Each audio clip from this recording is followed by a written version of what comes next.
Eu quero te fazer uma pergunta bem, assim, não é capciosa, mas eu quero que seja honesto. O grupo de atletas pode derrubar treinador? Tu já ouviu falar disso, assim, de um grupo que disse, a gente não gosta do treinador, a gente vai afrouxar, entre aspas, para que ele caia? Tu já viu falar nisso? É possível que isso aconteça? Não, é possível.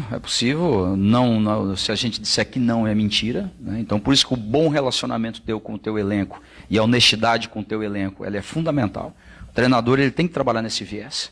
Até porque é uma equipe, né? E quando você defende os princípios de equipe e você defende a verdade, você fala a verdade, eu acredito que aí o atleta, ele dificilmente ele vai fazer motim ou vai fazer, com os outros atletas dizendo assim, pô, mas treinador também, né, trata a gente mal, pô, fala uma coisa e faz outra, né, não tem uma definição de personalidade, então a personalidade é diferente, tá no dia a dia de um jeito, tá fora é o outro, às vezes termina um jogo, vai lá na imprensa e expõe a gente. Então o treinador hoje, ele é um gestor de pessoas, é um gestor de uma equipe. Então ele tem que tomar muito cuidado nesse sentido, para gerenciar o melhor. Os atletas precisam de segurança, eles querem segurança, e se você tirar isso deles e jogar eles no fogo, jogar eles na bronca e ficar colocando, né, apontando o dedo e ao mesmo tempo sempre nas acusações, você vai perder o teu grupo. E não digo, né, até por vaidade deles, ou por isso, ou por aquilo, é por causa de gestão mesmo. Claro. Né? Então, é como numa empresa, né? Se todo dia você chega e trata o teu funcionário bem, explica as coisas para o teu funcionário, né? Se você chega lá, nem bom dia você dá para o teu funcionário. Quando o funcionário está fazendo um trabalho, você só cobra ele na rispidez. Então, assim, vai ter uma antipatia. Não tem como, não né? tem. Então, a relação não funciona, não dá certo. Tem uma palestra agora sobre isso aí, viu, professor? Comunicação não violenta, que parece um nome assustador, mas é só sobre isso. É Perfeito. Só sobre como comunicar, como um chefe deve comunicar ao seu subordinado e ouvi-lo, sobretudo, né? Com certeza. Porque antes de comunicar, o chefe precisa ouvir qual é o sentimento do funcionário. Mas eu digo que o grupo possa entregar, entre aspas, a cabeça do treinador numa bandeja, às vezes não é nem por sacanagem. Não. Às vezes é pelo fato dele não conseguir dar algo a mais, porque esse futebol é tão equilibrado, né? É tão parelho, que se o cara não dá 110%, ele não vai ganhar do outro. Daqui a pouco ele baixa do 110 para 95%, já é o suficiente para perder. E aí vai sobrar para o treinador, né? Com certeza. E se começar o processo tão irritativo, às vezes o jogador não quer nem ouvir nem mais a voz do treinador. Porque tanto fica irritativo para o atleta que ele pega uma antipatia do treinador muito grande.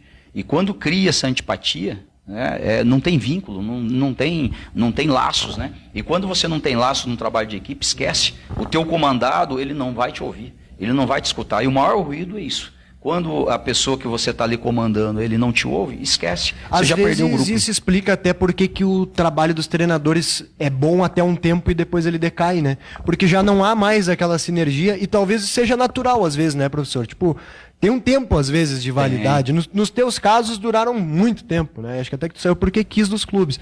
Mas tem casos aqui mesmo que a gente já viu de treinadores que começam muito bem e daqui a pouco aquela comunicação com os atletas, ela rui, porque terminou o ciclo, né? Não se aguentam mais. É igual uma relação com certeza normal, né? E por isso que aí você tem que diversificar o quê? Seus treinamentos, suas ideias, trazer sempre coisas novas, não ficar numa mesmice. Também olhar para você e poder dizer assim, será que eu preciso melhorar, eu preciso avançar, não posso ser o mesmo que eu fui no passado, porque o atleta percebe isso. E sempre no elenco manter uma estrutura, isso que foi o case de sucesso também nas outras equipes, 7, 8, 9 atletas, mas ter mais trocas, porque daí você consegue trazer pensamentos novos, energias novas, né, diversificar, trazer sombras novas para esses outros jogadores. E uma coisa que eu sempre diz para os atletas, eu defendo 2 conceitos aqui para mim, que é uma filosofia de trabalho. É meritocracia o meu trabalho, quem tiver melhor joga, né? E ao mesmo tempo ninguém tem cadeira cativa na equipe. Então aqueles que já venceram comigo, aqueles que ganharam comigo, vão ter que continuar lutando pelo seu espaço. Porque aquele que vem, ele vai ter o mesmo espaço que esse que já está. Quando se é justo, né? A tendência é que todo mundo compre a ideia. Exato. Porque o atleta também é inteligente, ele sabe, aquele ali tá melhor e ele não é titular. Exato. É isso que começa às vezes a gerar esse ruído de comunicação, né, professor? Então ser justo. E às vezes isso explica. E aí é difícil para o torcedor entender por que fulano está no banco. Perfeito. Porque o dia a dia, a gente não tem mais o acesso, né? A imprensa e o torcedor também não tem acesso. E vocês sabem por que o cara está no banco. Ninguém vai se auto-sabotar, né, professor? Tu não vai se auto-sabotar, assim, tipo, o cara é o craque do time e eu vou deixar ele no banco.